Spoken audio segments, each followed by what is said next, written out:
All right, everyone. So this is an interesting little topic that actually I was talking to one of my students. He told me he's on the water polo team, and I asked him, "Hey, have you ever heard of this blood in the water match?" And he looked at me like, "No, no idea." And so I was telling him this story. Thought it was pretty cool, so I thought I would share with everybody. So I'm doing just a quick little short. This is from the 1956 Olympic Games. And there was a water polo match, and I'm going to give you some details of what happened. You can see from this first image it got pretty bloody and it was pretty nasty, and there was a reason for it, and it has to do with history and politics and the Cold War. So the Cold War, of course, as World War II is coming to an end, you've got everything you see on this map in green basically falls under the control of the Soviet Union. You have this very famous line called the Iron Curtain that Churchill coined that term, the Iron Curtain running down the central part there of Europe. And the country of Hungary, of course, over here ended up falling under the control of the Soviet regime. And it didn't take long for the people there in Hungary to realize, you know what, we really don't like it here under the Soviet Union.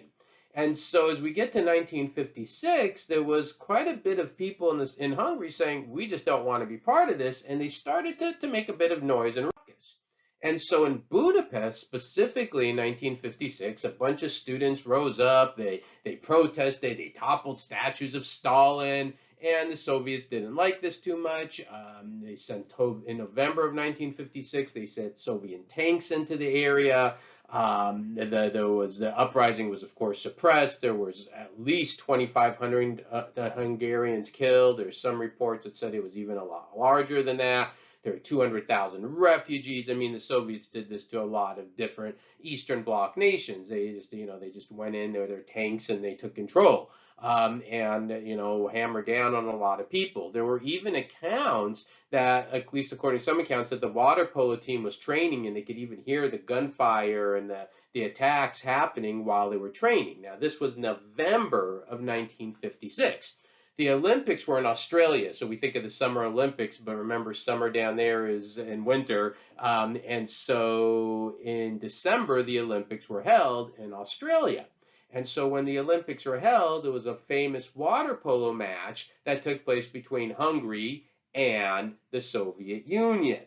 So, not a surprise, obviously, in December of 1956, when this was all being held, it did not take long for punches to be thrown. And, Hungary was very upset with the way the Soviets were acting. There was, this expression that said the water turned red, although some people said that was a bit of an exaggeration that the entire water turned red with blood. But it was definitely punches were thrown, and people you could see in these images were definitely attacked. Hungary did win the match 4-0, but it was actually stopped early because it got so violent. So this is definitely one of the things we think of when we talk about the Olympics is people think, oh, when people put politics aside, I mean, but sadly, that's just not true. If you think of the number of times there have been boycotts of Olympics, and you have, of course, this situation after the horrific attacks that the Soviet Union did against Hungary. I have a whole other lecture I did, if you're not familiar with what happened in 1972 during the Olympics, the Munich massacre. I'll actually add the link to that because if you're interested in this topic, you might be interested in that one as well.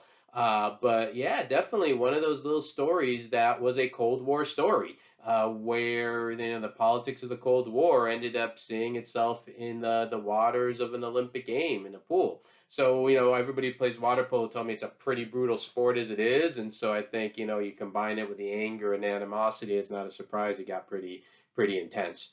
All right, so anyways, that's a little quick short video on that idea. If you want to learn more about the Cold War, I've got much longer lectures on the Cold War as well you can watch, but that gives you a little short on that.